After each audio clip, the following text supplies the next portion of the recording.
Help me to reach 2,000 subscribers.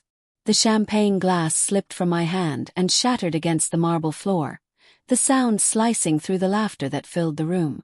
Everyone turned. The music stopped.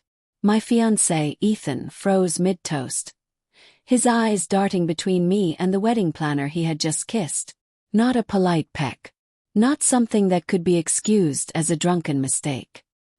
His hand was on her waist, her fingers buried in his hair, the intimacy of it so real it sucked the air out of the room. For a moment I couldn't breathe.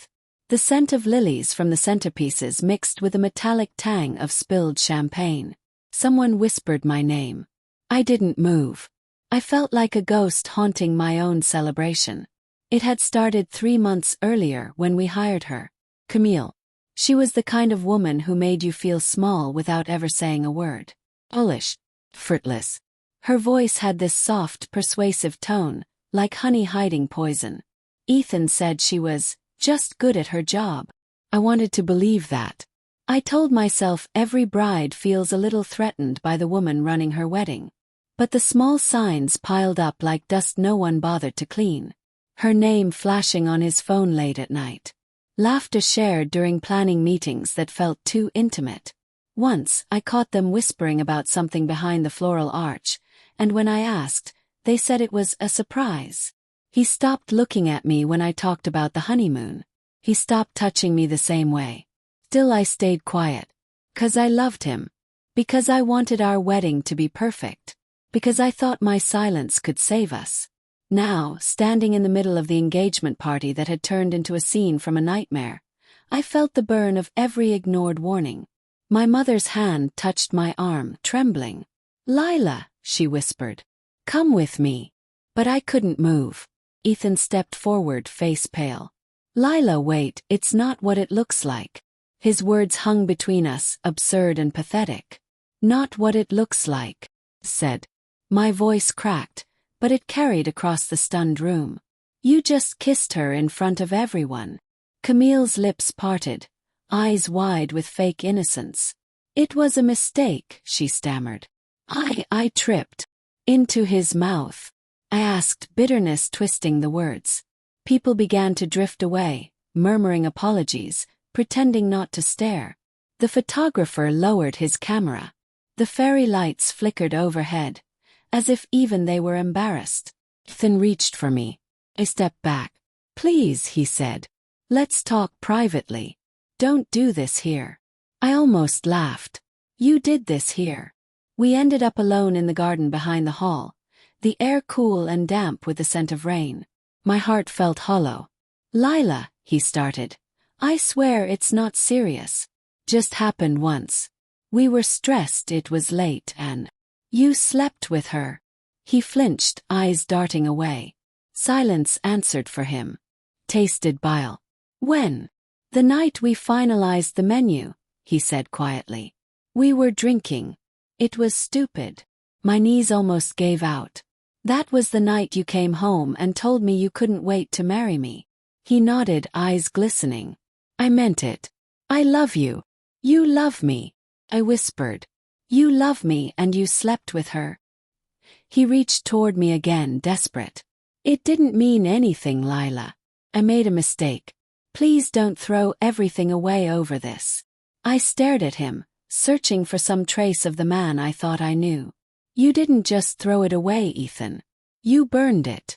That night, I stayed in my car outside his apartment for an hour, hands gripping the steering wheel. My phone buzzed with his messages. Please, apologies, promises. Each one felt emptier than the last. I scrolled through our wedding plans, the guest list, the photos of the venue. Every image felt poisoned. Every detail now a reminder of how he'd betrayed me under the same roof where we were supposed to say our vows. My reflection in the window looked unfamiliar. Hollow eyes. Trembling lips. A woman who had believed too deeply in forever. At 3 a.m. I texted him. "I need time." Days blurred into one another. I avoided calls, avoided explanations. People wanted gossip. They wanted to know if the wedding was still on. Even my own mother asked gently, "Could you forgive him?" I didn't know. Forgiveness sounded like a foreign word. But part of me, the part still wearing the ring, still remembering how he looked at me before all this, wanted to believe there was something left worth saving. So I agreed to meet him. We met at the venue, the place where we were supposed to get married in 2 weeks. The chairs were already arranged, white roses draped along the aisle. I could hear distant music from another event. It felt like walking into a version of my life that had moved on without me. Ethan stood by the altar, looking lost. "Lila," he said, voice shaking. "I've ended things with Camille. I told her it's over. Please, we can fix this." I took a deep breath. "You think ending it fixes what you did?" "I'll do anything," he said. "Therapy, counseling, whatever it takes." I stepped closer, studying his face. For a moment I almost believed him. Almost. Then I saw the envelope peeking out from under one of the chairs. I reached for it, opened it. Inside were photos. Intimate, unmistakable. Him and Camille. Not just once. Different nights. Different settings. Was this also a mistake? I asked, holding up the photos. His face drained of color. "Lila, I didn't know she kept those." "Of course she did," I said softly. "You thought she wouldn't want proof." Tears welled in his eyes. "Please." "No," my voice was calm now, frighteningly calm.